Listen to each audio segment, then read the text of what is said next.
We'll now proceed to 7 minutes of questioning. The record should show, and I think will show, a lack of contrition, no apology, and no regrets for your support. You completely understand the violence that was perpetrated on me. You're unrepentant. The only thing you quibble about is whether I met you somehow when you were in the house. I don't think we ever met when you were in the house. And this idea that the only thing you're upset about is not that you were for violence.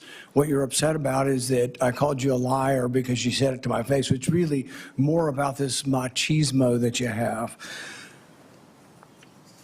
When in Oklahoma the media asked you about the refugee welfare programs, the programs you voted to continue funding, it was this whole idea that you were going to transfer it because you were uncomfortable, your anger, low impulse control, causes you to then go after and decide that you're going to go after me as well.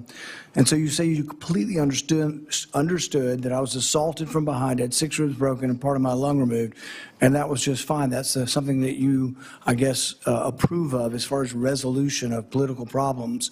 When I talked to you privately on the phone, there was no apology. You just said, well, we can let our political difference, go by, and you said a few minutes ago, we can just set it aside. Well, political differences we can, but when you say that you agree with a felon, a Trump-hating felon who attacked me, somehow you think I'm just going to set that aside? Oh, it's no big deal. I lay in pain for 2 months, had 6 ribs broken, 3 of them separated, grinding upon bone for months, had part of my lung removed, and you think that's great and to be extolled.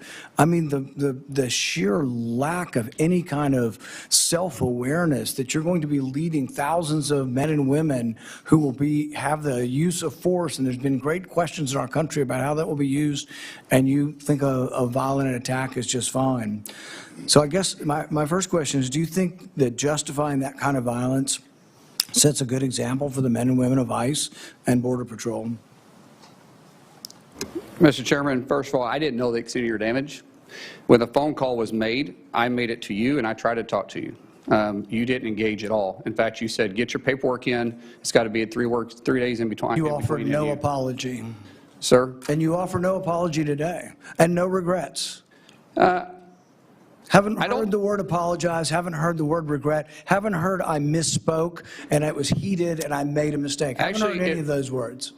Sir, actually it wasn't heated, and I'm not apologizing for pointing out your character. Good. So you're jolly well fine, and you want the American public and the people up here to vote, that may or may not vote for you, to know that you supported the felonious, violent attack on me from behind. I did not say I supported it.